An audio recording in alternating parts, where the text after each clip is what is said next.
दोस्तों नमस्कार। जब तक संसद में जाने की होड़ है, जब तक विधानसभा में जाने की होड़ है, एक दूसरे को गिराकर, एक दूसरे को गिराने के लिए तमाम हथकंडे अपनाकर, जब इतनी जबरदस्त लड़ाई है संसद और विधानसभा में जाने को लेकर, तो फिर इन दोनों जगहों की सत्ता छोड़ना कौन चाहेगा। जाहिर है इस देश का संविधान और इस देश का लोकतंत्र इसी आसरे जीता रहा कि अगर यह सत्ता सब कुछ विधानसभा के भीतर समा गई या संसद के भीतर समा गई तो फिर सत्ता तो तानाशाह हो जाएगी। लेकिन यह कल्पना वाकई कभी किसी ने की ही नहीं। यहां तक कि जब संविधान बन रहा था उस वक्त संविधान सभा ने भी यह कल्पना तो नहीं की होगी कि इस देश के भीतर के वो तमाम संस्थान जो उस लोकतंत्र को जिंदा रखते हैं, उस लोकतंत्र की निगरानी करते हैं, उस निगरानी तंत्र को ही एक झटके में सत्ता अपने अनुकूल कर ले।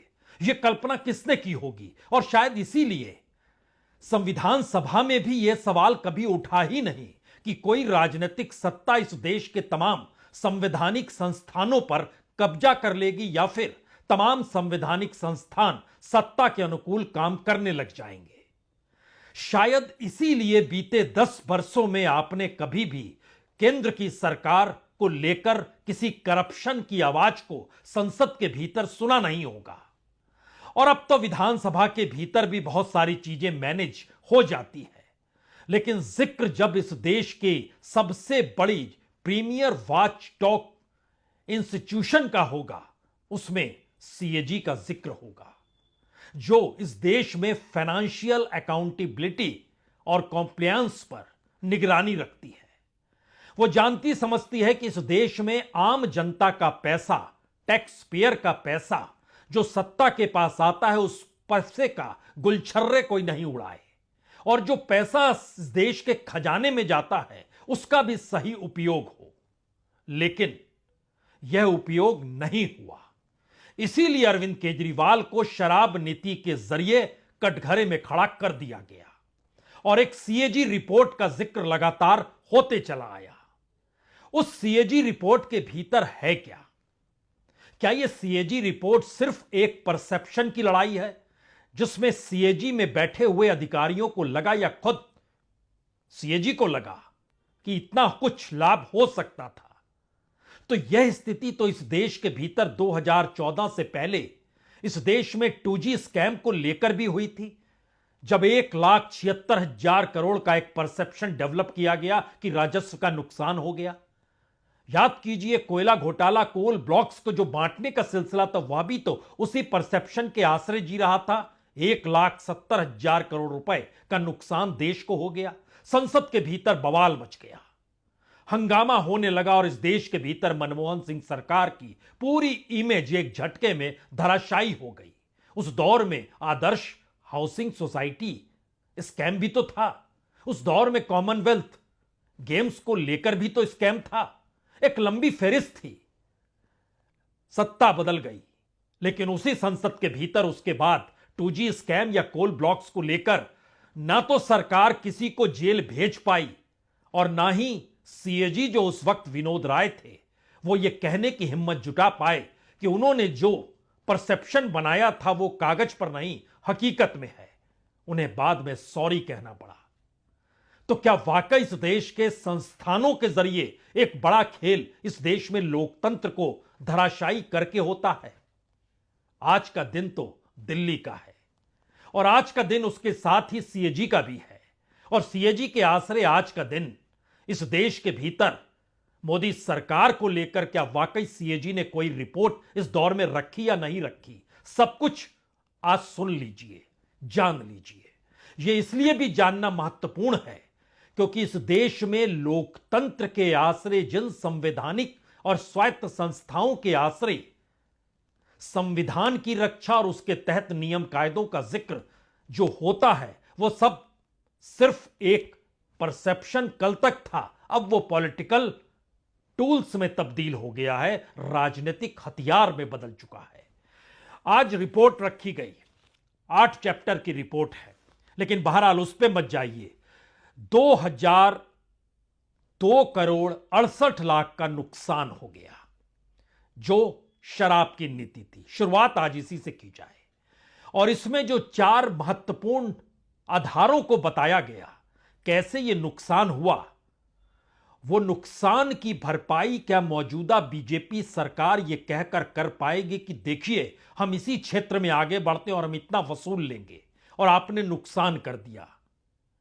पहला पॉइंट था कि नॉन कंफर्मिंग म्युनिसिपल वार्ड्स में दुकान खोलने की इजाजत नहीं दी गई।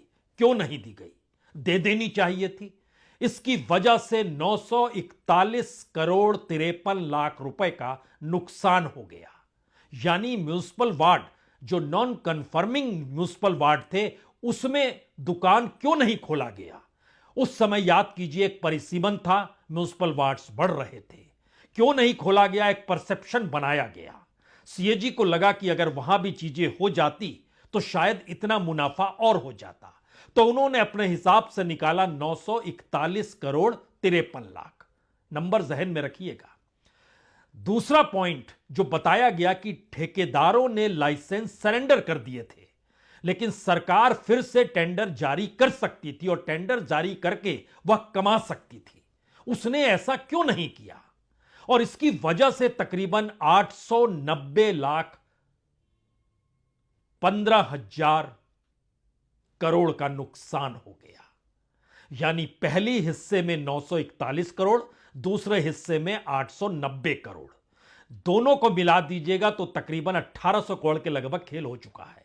उसके बाद आया कि जब कोरोना महामारी चल रही थी, उस समय ठेकेदारों को जो नियम कानून है उसके विरुद्ध या उसके खिलाफ जाकर छूट दी गई और बड़ी तादाद में शराब बिकने लगी। और याद उस दौर को भी कीजिएगा, कोरोना काल में तो दिल्ली में जैसे ही शराब दुकान खुली, एक लंबी लंबी कतारें दिखाई देने लगी। लोग घरों में कैद थे, शराब पीना चाहते थे, शराब पीने के लिए दुकानों में पहुंच गए, और उन सब के बीच ठेकेदारों को नियम के विरुद्ध छूट दे दी गई। उस दौर में दिल्ली सरकार कह रही थी कि दरअसल राजस्व का नुकसान होगा। और इस देश की एक हकीकत तो पहले जान भी लीजिए, इसके साथ ही इस देश में शराब से होने वाला राज्यों को जो लाभ होता है, और इस देश में पेट्रोल बेचकर जो केंद्र और राज्यों को लाभ होता है, इसके अलावे कोई इकोनॉमी नहीं है जो राज्य और केंद्र को बचा सकती है।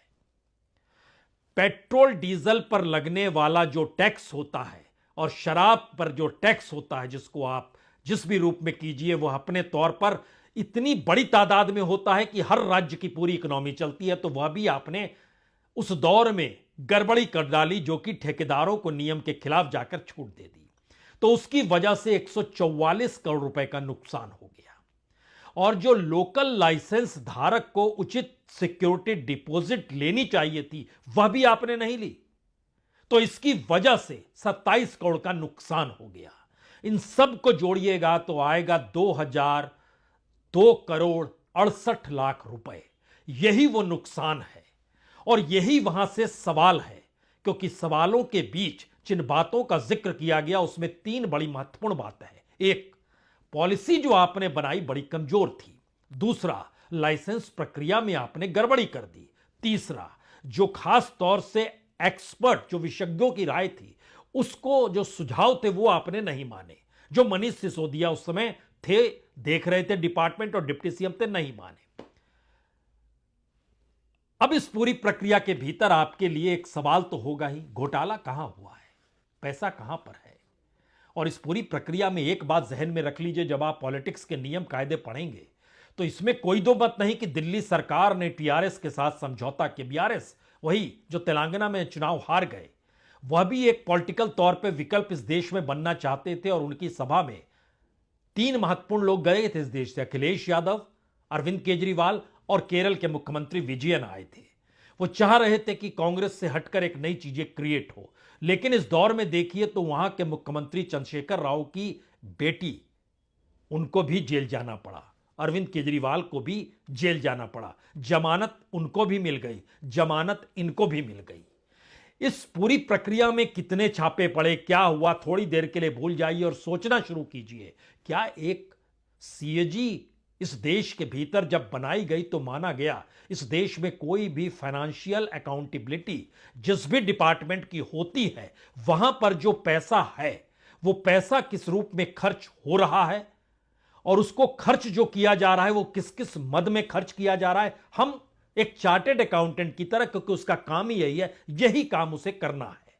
लेकिन एक झटके में अचानक एक परसेप्शन की लड़ाई इस देश में स्कैम के जरिए जो 2012-13 में शुरू हुई, जब विनोद राय हुआ करते थे, इस लकीर को इस देश के भीतर क्या हर किसी ने माना? हर किसी का मतलब यह है कि हमारी टीम ने कहा बता डालिए। विनोद राय के बाद शशिकांत शर्मा आए, 2013 से 2017 तक सीएजी रहे। उसके बाद राजीव महर्षि आए, 2017 से 2020 तक रहे। उसके बाद गिरीश चंद्र मुर्मू आए, जो 2020 से 2024 तक रहे। और फिर नवंबर 2024 में संजय मूर्ति आए हैं। लेकिन जरा कल्पना कीजिए, विनोद राय के वक्त में इस देश में जितनी भी सीएजी रिपोर्ट बनाई जाती थी, राज्यों से हटकर केंद्र सरकार यानी यूनियन गवर्नमेंट को लेकर, उसके बाद के किसी भी सीएजी ने इस देश में केंद्र सरकार यानी यूनियन गवर्नमेंट यानी मोदी सरकार के डिपार्टमेंट्स को लेकर कोई रिपोर्ट नहीं बनाई।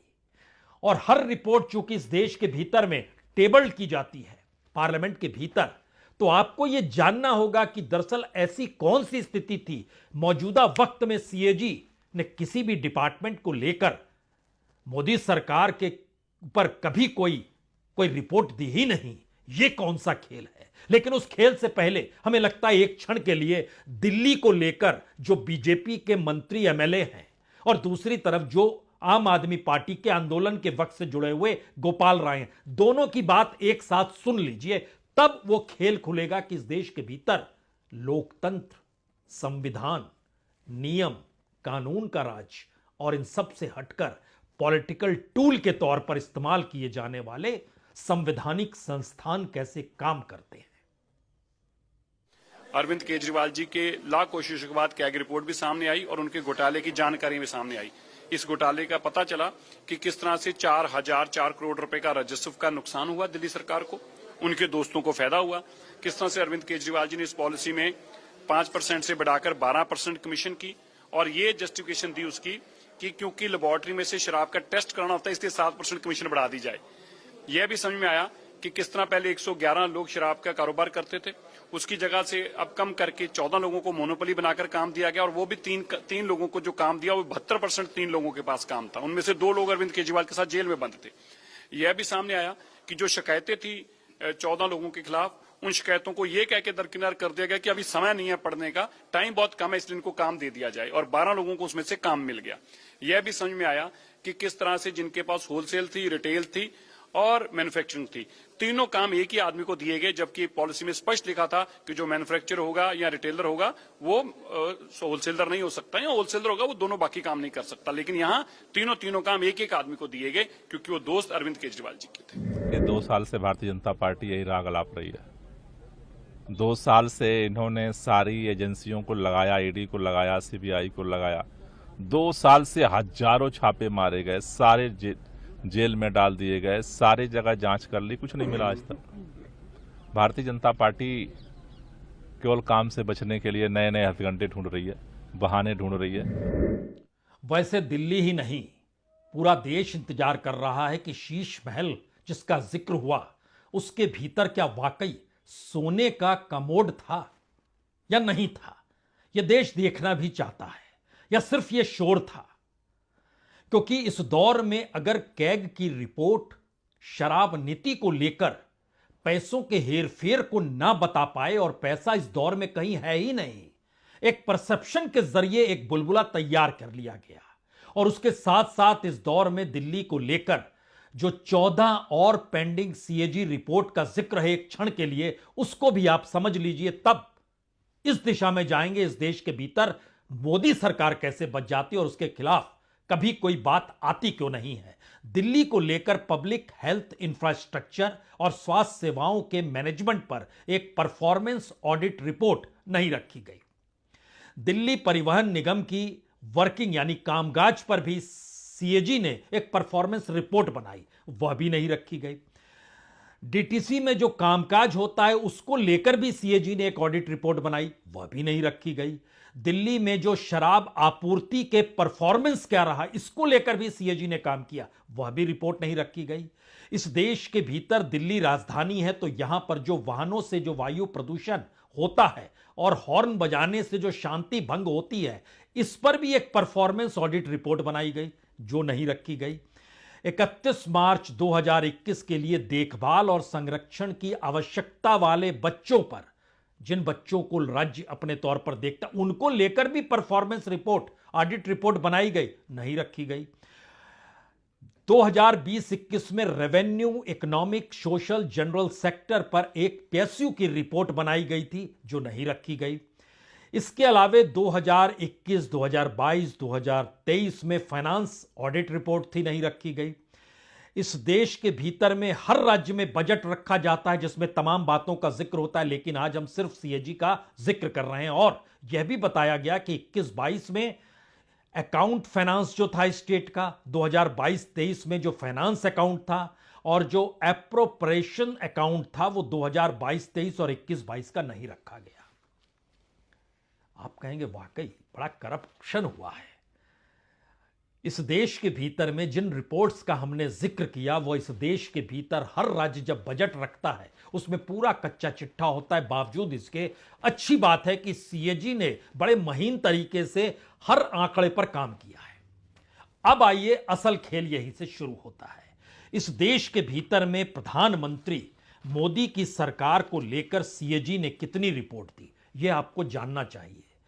2014 से पहले अगर average report 100 report central government को लेकर होती थी, तो 2015 में वह एक झटके में 55 पर आ गई। 2016 में एक भी रिपोर्ट नहीं रखी गई। 2017 में 8 रिपोर्ट रखी गई। 2020 में 14 रिपोर्ट रखी गई। 2023 में, उसके बाद का आंकड़ा बतलाता है, तकरीबन 21 रिपोर्ट रखी गई। और उसके भी बाद का आंकड़ा बतलाता है 2022-23 में जो रिपोर्ट रखी गई, वह भी लगभग 11, 12, 13 इसी रूप में थी। तो आप कहेंगे रिपोर्ट तो रखी जा रही है, बिल्कुल सही बात है, लेकिन रिपोर्ट कैसी रखी जा रही है, इसको बकायदा सीएजी ने अपनी साइट पर निर्धारित किया। आपको जानकर हैरत होगी, 2024 में सिर्फ 4, 5, 6 रिपोर्ट रखी गई, जिसमें 3 सिक्किम की है, 3 तेलंगाना की है, 4 तेलंगाना की है, 3 सिक्किम के। इसके अलावा कोई रिपोर्ट नहीं है। यूनियन गवर्नमेंट यानी भारत सरकार को लेकर आखिरी रिपोर्ट 10 अगस्त 2023 को पार्लियामेंट के पटल पर रखी गई थी, लेकिन वो क्या था? वो दरअसल था उड़ान यानी मिनिस्ट्री ऑफ सिविल एविएशन से जुड़ा हुआ, उड़े देश का आम नागरिक। इसको लेकर एक रचना जो की गई थी मंत्रालय के जरिए, उस पर काम हुआ था और कहा गया था कि देखिए, इस पे कैग ने एक रिपोर्ट बनाई है। हमने भी कहा ये अच्छी बात है। इसके अलावे जब परखना शुरू हुआ, यूनियन गवर्नमेंट ने इससे पहले किस इलाके में, तो इलेक्ट्रॉनिक डाटा इंटरचेंज सिस्टम पर एक रिपोर्ट बना दी। मैक्सिमम रिपोर्ट रेलवे को लेकर रखी, कुछ कस्टम को लेकर रखी, कुछ रेवेन्यू डिपार्टमेंट से लेकर रखी। अपने अपने तरीके से सरकार ने यह रिपोर्ट बनाई, जिसको पढ़कर आप हैरत में आ जाएंगे। इस देश का कोई भी मंत्रालय, उसके भीतर की गड़बड़ी किसी को भी लेकर कैग ने कुछ नहीं किया, सिर्फ एक बार किया था। आप कहेंगे वो एक बार क्या था? तो वो तो आपको जानना चाहिए, क्योंकि यह अगस्त 2023 में रिपोर्ट रखी गई थी, जब यह बताया गया था पहली बार की द्वारका एक्सप्रेस जो गुरुग्राम के बीच और द्वारका के बीच बन रही है 29 किलोमीटर की, उसमें प्रति किलोमीटर 250 करोड़ 77 लाख रुपए का खर्च आ गया। हंगामा मच गया था, क्योंकि cabinet committee on economic affair ने सिर्फ 18 करोड़ 20 लाख का जिक्र किया था, और यह 250 करोड़ 77 लाख यानी 29 किलोमीटर का खर्चा 7,287 करोड़, जबकि होना चाहिए था 527 करोड़। वो आखिरी रिपोर्ट थी जिसमें नितिन गडकरी जी फंसते हुए दिखाई दिए। देश में सरकार के गवर्नेंस को लेकर उंगली उठने लगी, और उसके बाद यह आवाज आई कि अब वाकई देश के अलग अलग मंत्रालयों के भीतर भी कहीं ऐसा ही खेल तो नहीं है। लेकिन सीएजी ने कोई रिपोर्ट नहीं दी, इस देश के मंत्रालय को लेकर कोई रिपोर्ट नहीं दी। यहां आप पूछ सकते हैं, और आपके जहन में यह सवाल होना भी चाहिए कि जनाब, जब किसी मंत्रालय में कोई गड़बड़ी हुई ही नहीं तो रिपोर्ट कैसे आती? बहुत दूर जाने की जरूरत नहीं है। इस देश में इस दौर में प्राइवेटाइजेशन और मोनेटाइजेशन के जरिए सरकार के मंत्रालयों का काज कैसे निजी हाथों में दिया गया और निजी हाथों में देने के साथ साथ जो डिसइन्वेस्टमेंट चल रहा था, उस डिसइन्वेस्टमेंट को लेकर जहां जहां सरकार को लगा कि कुछ हिस्सा बेचना है, उस हिस्से पर कैग ने रिपोर्ट दे दी। और वो हिस्सा चाहे एनएचएआई से जुड़ा हुआ हो, राष्ट्रीय इस्पात निगम से जुड़ा हो, स्टील अथॉरिटी ऑफ इंडिया से जुड़ा हो, या कुछ पीएसयू से जुड़ा हो जो कि बेचे गए, उसको लेकर सीएजी ने, यानी सरकार ने जिस पे चाहा कि कैग की रिपोर्ट आ जाए जिसके बाद वह उसको बेच पाए, उस पे कैग की रिपोर्ट आ गई। इसके अलावे यह सवाल अब किसी के जहन में भी होना चाहिए कि वो कौन कौन से कैसे कैसे क्षेत्र थे। सिर्फ एक तस्वीर आपको दिखला देते हैं। याद कीजिए 2021-22 में सरकार ने कहा था 6 लाख करोड़ रुपए कमाएंगे और वह मोनेटाइजेशन के जरिए कमाएंगे। और उस वक्त इस बात की जानकारी दी गई कि इस देश के भीतर के जो अलग अलग मंत्रालय हैं वहां से यह कमाई होगी और वो काम प्राइवेट सेक्टर को बेच दिया जाएगा। मसलन सड़क के क्षेत्र में 1,60,000 करोड़ का काम प्राइवेट सेक्टर को दिया गया। रेलवे में 1,52,000 करोड़ का काम प्राइवेट सेक्टर को दिया गया। पावर ट्रांसमिशन में 45,200 करोड़ का काम प्राइवेट सेक्टर को दिया गया। पावर जनरेशन में 39,000 करोड़ का काम प्राइवेट सेक्टर को दिया गया। नेचुरल गैस पाइपलाइन में 24,462 करोड़ का काम प्राइवेट सेक्टर को दिया गया। टेलीकॉम में 35,000 करोड़ का काम प्राइवेट सेक्टर को दिया गया। वाटर हाउसिंग में 28,900 करोड़ का काम प्राइवेट सेक्टर को दिया गया। यहां जब हम वाटर हाउसिंग कह रहे हैं तो कैग ने इस पे एक रिपोर्ट बनाई थी और जैसे ही वो रिपोर्ट आई उसके तुरंत बाद कुछ हिस्सा प्राइवेट सेक्टर को दे दिया गया। कहा गया जी सरकार इसमें असफल है और सरकार प्राइवेट सेक्टर के जरिए कमाई करेगी। माइनिंग में 28,747 करोड़ का काम प्राइवेट सेक्टर को दिया गया। एविएशन के क्षेत्र में भी जहां पर अडानीज के हिस्से में एयरपोर्ट्स गए वहां पर भी 20,782 करोड़ रुपए का जिक्र उस मोनेटाइजेशन के हिस्से में आता है। पोर्ट्स जो दिए गए, जो पीएसयूज के तहत यानी सरकार के जो पोर्ट्स थे वो जो दिए गए, पोर्ट किंग को 12,828 करोड़ रुपए दिए गए। इस देश के कुछ स्टेडियम्स दिए गए प्राइवेट सेक्टर में 11,450 करोड़ रुपए। जो अर्बन रियल एस्टेट का पूरा खेल है उसमें 15,000 करोड़ रुपए प्राइवेट सेक्टर को दिए गए। आप कहेंगे कि सरकार ने यह प्राइवेट सेक्टर को दे दिया। हमारा सवाल यह नहीं है। सवाल यह है कि सीएजी ने जो बजट के तहत इस देश के भीतर मंत्रालयों के हिस्से में जो बजट जाता है, उस बजट के तहत उनको जो काम करना होता है उस काम को वो नहीं करके वो बेचने की प्रक्रिया में आया और देश को लाभ हो रहा है ये बताया गया। प्राइवेट सेक्टर को कैसे लाभ हो गया ये नहीं बताया गया। अगर सरकारी तौर पे काम होता तो कितने में काम होता और प्राइवेट सेक्टर ने कितने में काम किया, ये सब कुछ नहीं बताया गया। इसका असर ये होता है कि इस देश के भीतर में जो पहला काम इस देश में चल रहा था उसमें जो 6 लाख करोड़ का खेल था उसमें सबसे ज्यादा काम रोड में, ट्रांसपोर्ट में, हाईवे सेक्टर में, कोल सेक्टर में, सब कुछ महंगा हो गया। यानी जहां पड़े पांव वहीं पर बंटाधार।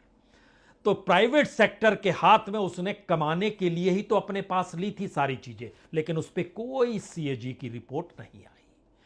सवाल अब इसके आगे का है। मान लीजिए पुरानी सारी चीजें हम मिटा डालते हैं तो सरकार तो एक कदम और आगे बढ़ गई और जो जानकारी आई उसमें नीति आयोग को भी लगा दिया गया कि अब आप पूरे ग्राउंड वर्क कीजिए, हर राज्य में जाइए। अब तो तमाम जगहों पर हमारी ही सरकार है और जो हमारे मंत्रालय है वहां पर जो काम है उस काम के तहत उनको हमारे साथ जोड़िए और बताइए कि कितनी कमाई हम कर सकते हैं। लेकिन उस कमाई को लेकर जो सीएजी की रिपोर्ट आनी चाहिए ना पहले राउंड में आई ना दूसरे राउंड में आएगी। ये दूसरा राउंड जो है 2025 के अप्रैल से शुरू होगा, न्यू फाइनेंशियल ईयर से, क्योंकि पुराने फाइनेंशियल ईयर का डाटा जो निकल कर आया उसमें बताया गया कि तकरीबन जो 6 लाख करोड़ का कमाई होनी थी उसमें लगभग 5,40,000 करोड़ की कमाई उसमें हो गई है।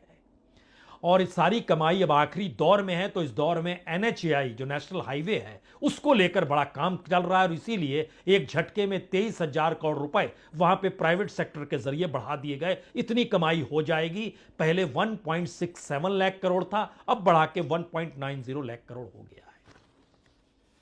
यानी इस देश के भीतर में जो पूरे राजस्व को चूना जो है वो कैसे प्राइवेट सेक्टर में शिफ्ट हो, और जहां शिफ्ट ना हो वहां पर जनता पर प्राइवेट सेक्टर का बोझ कैसे पड़े और सरकार जिम्मेदारी से मुक्त हो जाए और सीएजी कोई रिपोर्ट दे ही नहीं। क्योंकि जो हमने पूरी लिस्ट आपको बताई, उस पूरी लिस्ट में सिर्फ एक ही मंत्रालय निकल कर आया जो मुश्किल में गुरुग्राम और द्वारका के बीच जो सड़क बनाने का था। क्योंकि तमाम मंत्रालयों का जो पूरा बजट रहता है, उस बजट का एवरेज 35 से 45% हिस्सा सरकार के प्रचार प्रसार पर चला गया, और वह भी उस मंत्रालय से जुड़ते हुए प्रधानमंत्री के जरिए जो पोस्टर देश भर में चिस्पा होते हैं, वो तमाम चीजों पे खर्च हो गया। तो सीएजी को तो रिपोर्ट बनानी चाहिए थी, सीएजी ने रिपोर्ट क्यों नहीं बनाई? कोई जवाब आपको नहीं मिलेगा। शायद इसीलिए अब यह बड़ा सवाल है, क्योंकि आने वाले वक्त का आंकड़ा ये 6 लाख करोड़ जो था, जो 2021-22 में शुरू हुआ, 2025 के मार्च तक का ये खत्म हो रहा है, इसके बाद का आंकड़ा लगभग दुगने का होने वाला है। अब उसके जरिए जो माना जा रहा है, पावर ट्रांसमिशन की मिनिस्ट्री होगी, माइनिंग की मिनिस्ट्री होगी, पेट्रोलियम की मिनिस्ट्री होगी, ये प्राइवेट सेक्टर के लिए खुलेगी। लेकिन इन मंत्रालयों के भीतर को लेकर कोई कैग की रिपोर्ट आएगी नहीं जिसको पार्लियामेंट ले जाया जाए, टेबल किया जाए। तो फिर लौटिए दोबारा दिल्ली को लेकर। दिल्ली के भीतर भी क्या ये परसेप्शन की लड़ाई लड़ी गई? और इस परसेप्शन के आश्रय इस देश के भीतर जो सीएजी अपनी रिपोर्ट्स में बतलाती है कि हमने किस किस राज्य में कितनी कितनी, सेंट्रल गवर्नमेंट यानी यूनियन गवर्नमेंट को लेकर कोई भी रिपोर्ट आपको कभी भी बेचैन करेगी नहीं कि अच्छा आपने ऐसी रिपोर्ट दे डाली। मसलन मार्च के महीने में 2023 यूनियन गवर्नमेंट को लेकर कैग किस पे काम कर रही है? IT audit of CBIC ACES GST application, union government department of revenue indirect taxes GST, ये एक रिपोर्ट आती है। उसके बाद मार्च में एक और रिपोर्ट आती है, यह भी इकोनॉमिक सर्विस मिनिस्ट्री से जुड़ी हुई है, कॉम्प्लायंस ऑडिट ऑब्जर्वेशन है। यानी मंत्रालयों के अपने बजट को लेकर जो इससे पहले इस देश के भीतर जो निर्णय होते थे या पॉलिसीगत तरीके से जो निर्णय होते थे, वह भी गायब हो गए। दिसंबर 2022 compliance audit on union government department of revenue custom, year of the March and 2021। अब कैसी कैग की रिपोर्ट इस दौर में क्यों डाइल्यूट हो गई? और पूरा का पूरा इस देश के भीतर लोगों से जुड़ा हुआ जो मंत्रालय जो कामकाज था, कहां गायब हो गया? तो ऐसे में दिल्ली की यह रिपोर्ट जो सीएजी की है, इसमें आपको कहीं पैसा दिखाई नहीं देगा, परसेप्शन दिखाई देगा। और उसके जरिए इस देश में सबसे प्रीमियर इंस्टीट्यूशन जो फाइनेंशियल अकाउंटेबिलिटी को तय करता हो, वह भी अगर डाइल्यूट हो जाए तो आप ये मत कहिएगा कि ईडी के रास्ते पर सीएजी है, आप ये कहिएगा कि विधानसभा और संसद के भीतर लोकतंत्र को मत खोजिए। वह एक बुलबुले में तब्दील हो गया है, और वह बुलबुला कैसे फोड़ा जाए इसको भी सत्ता जानती है, वो बुलबुला कैसे बनाया जाए इसको भी सत्ता जानती है। यही खेल है इस देश के भीतर के हर उस रिपोर्ट का जो कि करप्शन होते हुए भी करप्शन के दायरे में नहीं आता है। बहुत बहुत शुक्रिया, बहुत बहुत शुक्रिया।